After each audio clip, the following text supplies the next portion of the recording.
What's going on, guys, and welcome back to WWE Network and Chill, where I, Graham G.S. Matthews, break down all the original content I watch on the WWE Network. Today we're talking the latest episode of WWE Ride Along called Becky and Seth's Excellent Adventure. Obviously featuring Becky Lynch and Seth Rollins in one car, and then in the other car, the Viking Raiders, Ivar and Eric, respectively, and Sarah Logan, who was obviously the real-life wife of Eric, I think? Eric, yeah. Eric is Raymond Rowe, and then Hanson is Ivar. I still get that confused, and they've changed their names now for like 4 months. Their names have been the new names for like 4 months, and now it's so fucking confusing.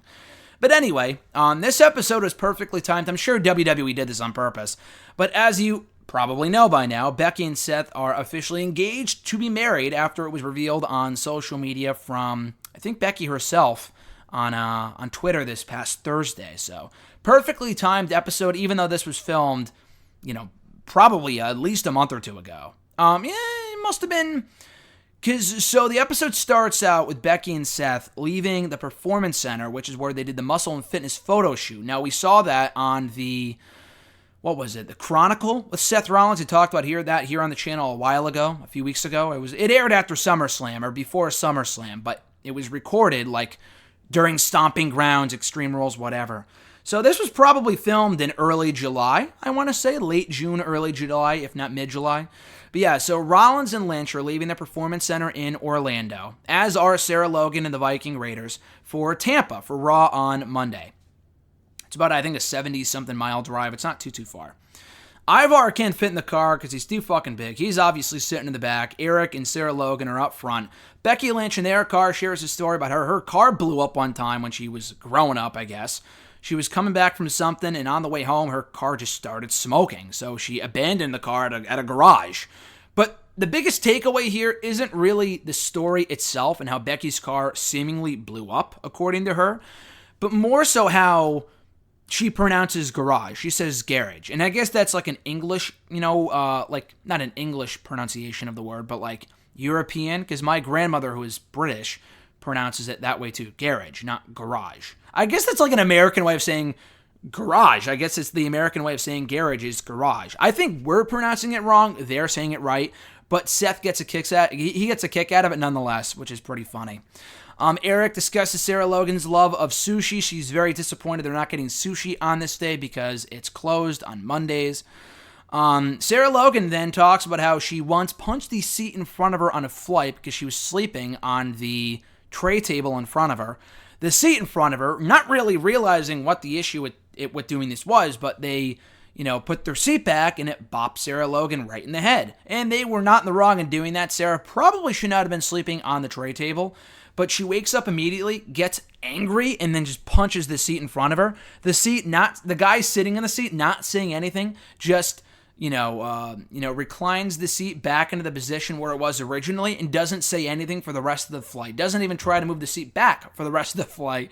And Eric, got a big kick out of that watching from afar or right next to her, whatever. Rollins and Lynch discuss how they've been started dating in February.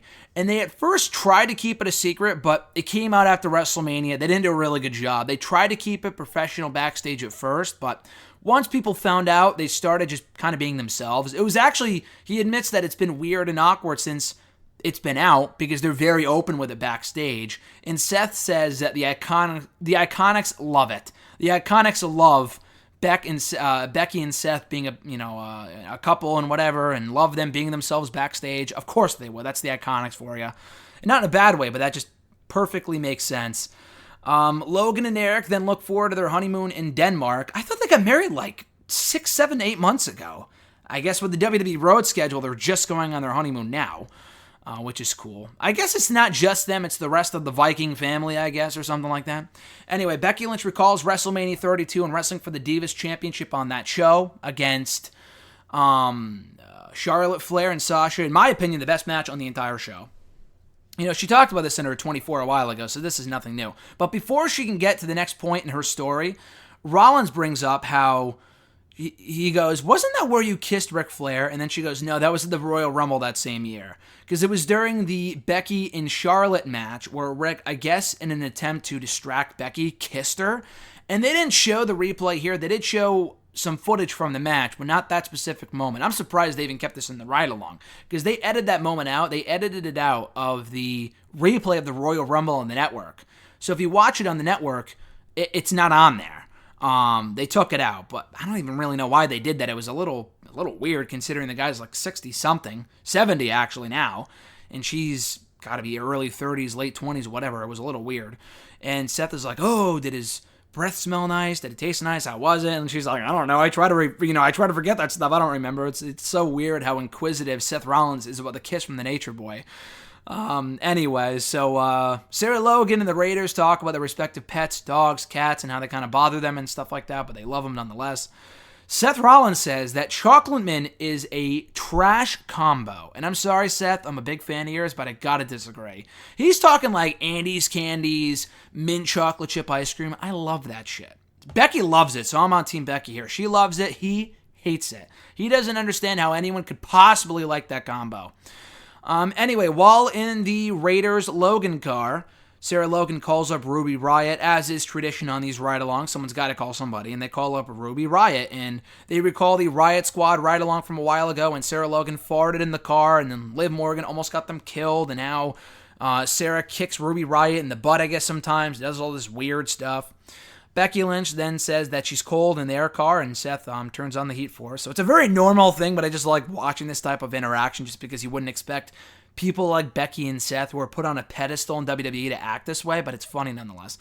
So then Sarah and Ivar play Who Knows Raymond Rowe, and they ask questions about who knows, Sarah's husband better, that being Eric, and they kind of play that for the remainder of the car ride. And they talk about Ivar pinning Eric one time at it must have been Ring of Honor, I guess. Ivar brought that up at their wedding, which is kind of funny, at Eric's wedding to Sarah Logan.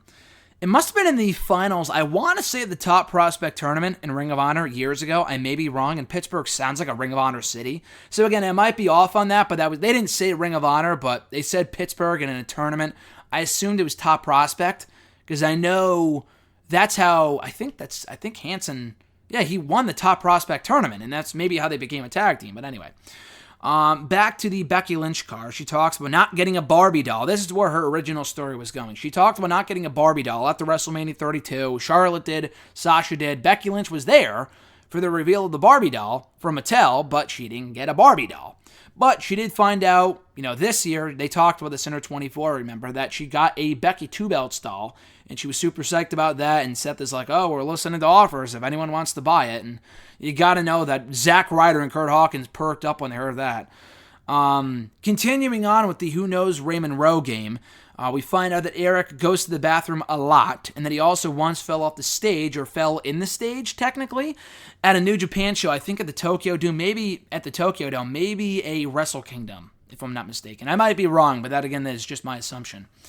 So with that, Sarah Logan wins the game. She obviously knows her husband better than his tag team partner does. Becky Lynch then talks about being announced as the 2K cover athlete. This was filmed before the announcement, but they talk about it as if this already, the announcement was already out by the time this aired, which it is. It has been for a while now, for at least a few weeks. And Seth says this might be the first ride-along where we've had two cover athletes in the same car together. And she says, well, I've ridden with AJ Styles before, maybe not on ride-along, but in the car. I don't know when that would have been. Maybe when they were on SmackDown together a few years ago. I don't know why Becky and AJ Styles, of all people, would have been in the same car. But anyway, that's kind of cool. Ivar then shares a story about how he once pooped in the ring. And again, if you're eating during this, I would skip ahead or not watch this part. It's a funny story, but it's a little gross. He had diarrhea all day or something like that, he said. And he took the last bump in a match and he pooped his pants. He could feel it. And he felt so embarrassed running back to the ring or running back to the back, making sure that no one saw him. He went to the bathroom, pulled down his trunks, realized there was no poop in his trunks. He was somehow able to contain it within his cheeks, he said. That is so gross, but so funny at the same time. Rollins and Lynch are then surprised. They talk about how they are shocked. There have never been any car crashes on ride-along before. Then we are shown clips of various ride-alongs where various cars almost got in car crashes, including the Riott Squad episode, the New Day episode, or one of the New Day episodes, and then the Dudleys episode from a while ago, like 2 or 3 years ago. So maybe not yet, and then Becky says, oh, maybe at least Or Rollins says maybe they have and it just hasn't been documented. I feel like if it has, it would have been on the show because that would have been kind of funny. Anyway, they arrive at Raw. Both cars arrive at Raw. All people are there. All 5 superstars arrive at Raw. Seth Rollins, Becky Lynch, Sarah Logan, Ivar, and Eric. Sarah Logan darts out of the car looking for Stone Cold Steve Austin at Raw in Tampa. And then Seth Rollins and Becky, as they're walking into the arena for Raw, Rollins then goes up to some random car and then starts shaking his ass up against the car. And we come to find out, according to Seth, that he thinks that's John Cena's car. And that's why he was doing that, which is kind of funny. And that does it for this episode of Ride Along called Becky and Seth's Excellent Adventure. Good show here. I enjoyed this one. I thought it was a good episode. And be sure to check it out on the WWE Network as it aired after Raw this past week. Immediately afterwards on the WWE Network. So if you liked my review of the show, be sure to like this video, drop a comment, share the video, and subscribe to the channel for more content. Stay tuned here on the channel for another new network and show tomorrow, where I'll be breaking down the latest episode, the Season 1 finale, finally, of Ms. and Mrs. from this past Tuesday on the USA Network. Until then, guys, have a great rest of your weekend. I'm Graham G. Matthews, and I'll catch your ass down the road.